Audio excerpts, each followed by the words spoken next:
Imagine it's 1907. Your son woke up sick an hour ago. It's 2 a.m. now and he's getting worse. You put your hand on his forehead and the heat stops you cold. He's shivering, calling your name. And you have no phone, no doctor on call, no hospital down the street. Whatever happens to your son tonight depends entirely on you. You are in 2 rooms. That is the apartment. 2 rooms, a family of 4, a building that holds 6 families exactly like yours on a street that holds 40 buildings. Exactly like this one. The stove in the kitchen burned down hours ago. You didn't put more coal in before bed because coal costs money and the night wasn't that cold. When you lay down, now the kitchen is maybe 40 degrees, maybe less. The lamp on the kitchen table is burning low. You do the math now, without wanting to, how much kerosene is left, how long it will last, whether you need to light the second lamp or save it. This is what your brain does. Even now, with your hand on your son's burning forehead, part of you is counting. Your daughter is asleep in the corner, 3 years old, 2 feet away. She can't get whatever this is. You look at her for a second. Your wife is already awake. She's been awake longer than you. She's looking at you from across the bed with an expression that doesn't have a name, but you know exactly what it means. How bad is it? You do what everyone does first. You already did it. The forehead. But now you do it properly. You press your palm flat, hold it there, then try his cheek, then the back of his neck. It's high. You don't know how high because you don't have a thermometer. Most families don't. You're reading this with your hand in your experience, and your experience tells you this is high. He's shivering even though he's burning. He's not crying. That's the part that sits wrong in your stomach. Children cry. Your son cries when he scrapes his knee, when he's hungry, when his sister takes something from him. He's not crying now. He's making a sound that's almost quieter than crying, a low, intermittent sound that comes out with each exhale, like it's costing him something. Papa, my legs hurt. You pull back the blanket and look at his legs.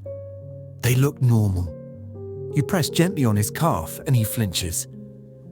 You don't know what that means. You don't know if it means anything. Your wife puts a cloth in the water basin. The water is cold, near freezing. She wrings it and folds it and puts it on his forehead. He closes his eyes. This is what you do. Cool cloth, forehead, wait. You have watched your mother do this. Her mother before her. This is the first response. This is what you know. You watch his chest. The breathing is fast. Too fast, maybe, or maybe you're counting wrong, because your hands aren't steady. You look at your wife. Neither of you says what you're both thinking. The doctor is on Merchant Street. You know this because Dr. Heller posted a card at the pharmacy 3 months ago, and you read it, and you've held that address in your head the way you hold things you hope you'll never need. It's 11 blocks. On a clear afternoon in October, 11 blocks is nothing. Tonight it's dark. The streets aren't lit past the main road. The temperature outside is somewhere around 20 degrees, and the doctor is asleep. And he charges. You sit with that for a moment. Not because you don't love your son, because the math is real and you need to face it before you walk out that door. Last time the Brennan boy got sick and they called Dr. Heller, it cost them $2. That was 3 days of your wages at the mill. $2 is the difference between coal for the week and no coal. What if it passes by morning? This is not a monstrous thought. This is what parents in 1907 think, because they have thought it before, and sometimes it passed by morning. Sometimes the fever broke, the child woke up hungry, and $2 stayed in the drawer where it needed to stay. Your wife asks you quietly, does he seem worse than an hour ago? You don't know. You weren't awake an hour ago. She was. Yes, she says. He's worse than an hour ago. To get the doctor, you have to do one of 3 things. You can go yourself. Leave your wife in this room with 2 children, get dressed, go out into the street, walk 11 blocks, knock on a doctor's door at 2 a.m. and hope he comes. That's an hour, minimum, if everything goes right. You can send someone. There's the Marchetti family 2 floors up. You could knock on their door at 2 a.m. and ask one of their older boys to run the message. You would owe them something for that. That's fine, that's how it works. Or you can wait. Waiting is not nothing. Waiting is a decision you make with your eyes open, knowing what it might cost. You've seen fever break on its own. You've also been to funerals. Small coffins carried down narrow staircases, on grey Tuesday mornings, and the father's face, and the mother's face. Neither face looked like grief exactly. More like a kind of absence. Like something was removed. You think about that face now and you hate yourself for thinking about it. Your son calls for you from the bed. Papa. Not urgent. Just your name. Like he wants to know you're still in the room. I'm here, you say. You have no word for what this is. There's a word, there are words, but you don't have access to them. What you have is a list of possibilities that live in the back of every parent's mind in 1907, and none of them are reassuring. Scarlet fever, typhoid, diphtheria. These are not diagnoses you make. These are things that happen to children in this neighborhood, and you find out what it was after, sometimes at a graveside. You think about the water. You always think about the water when a child gets sick. The tap in the building runs from the city main, but the pipes are old, and last summer 3 families on your block were sick in the same week, and nobody talked about why, but everyone noticed. Your son's breathing has changed slightly, still fast, but now there's a sound in it, a faint, wet clicking, not every breath, but some of them.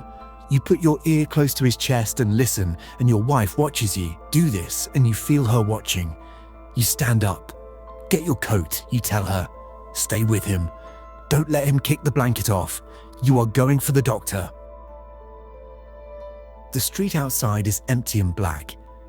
The gas lamps on the main road give you enough light to see by once you reach the corner, but the first tow blocks are dark, and your boots are loud on the frozen mud, and you can see your breath in front of you.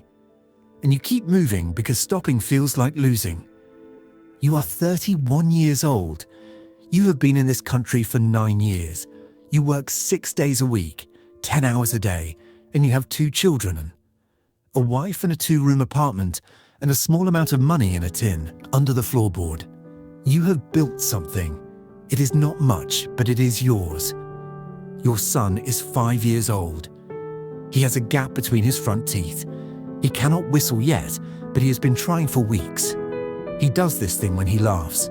He closes his eyes completely, like laughing takes his whole face. You walk faster, 11 blocks, Merchant Street. A card at the pharmacy. You say the address in your head like a prayer, because in 1907, that's what finding a doctor at 2 a.m. in the cold feels like. You knock on the door. You wait. This is where the video ends, not with an answer, but with the moment before one. Because that's where you actually were, in the waiting, in the not knowing, in the walk through the dark and the knock on, the door and the silence after. The doctor will come, or he won't. The fever will break, or it won't. And you will stand on that step, and you will wait, and you will not know. And this is the thing that no amount of distance or history softens. You will simply not know. That uncertainty was not dramatic. It was just the cold, and the dark, and your own breath in front of your face, and somewhere 11 blocks behind you, a small boy saying your name,